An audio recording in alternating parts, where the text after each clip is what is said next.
शहर वीरान करें वरी वसाए वाहण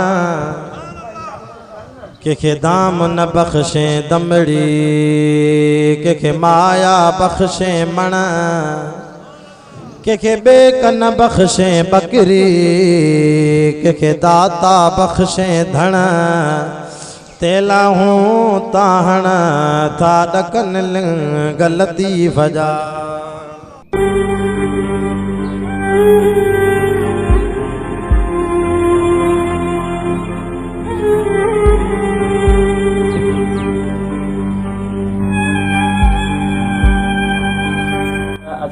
हुकूमत में बिल्कुल मुतमन आहियूं जीअं त हुन लॉकडाउन लगायो आहे सॼे पाकिस्तान में। जीअं त असी सूबे में अहिड़ा मिस्किन माण्हू ग़रीब जेके रोज़ 200 500 400 रुपया दिहाड़ी कमाईंदा हुआ, काठियूं वटि विकिणंदा हुआ, से अॼु बेरोज़गार वेठा आहिनि।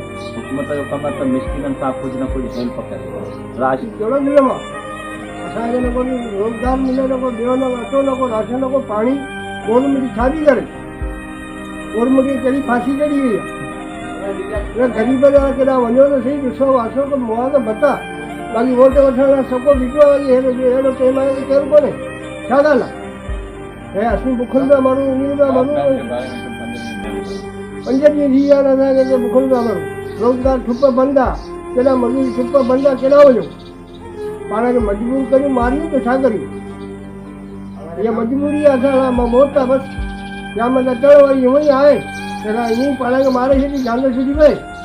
हुकूमत आहे त असांजो धंधो करे पुलिस वारा वेठा त वरी ॿियो कुझु कोन्हे। हा असां कहिड़ो थो कयूं? चाची पाकिस्तानी कोन ई हुआ, पाकिस्तानी अॼु असांखे ॾिसो करे को माण्हू कोन आयो आहे, त कुतो कोन आयो जो वरी पुछनि भई कहिड़ा हाल आहिनि अञा, असां कहिड़ो थो कयूं? ॿुधायो हा कहिड़ो थो असां इहो कयो आहे? का पंहिंजा कोन्हे, कुझु बि कोन्हे, केॾा वञूं? छा करियूं? असांजो केरु कुतो कोन आयो आहे। असां कहिड़ो थो कयूं? असांजा मिलो त सही, हाल कहिड़ो आहे?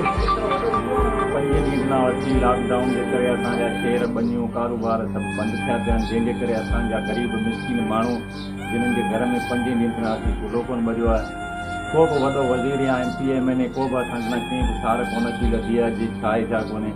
हुकूमत खां असीं अपील था करियूं त असांजे लाइ बि कुझु सोचियो।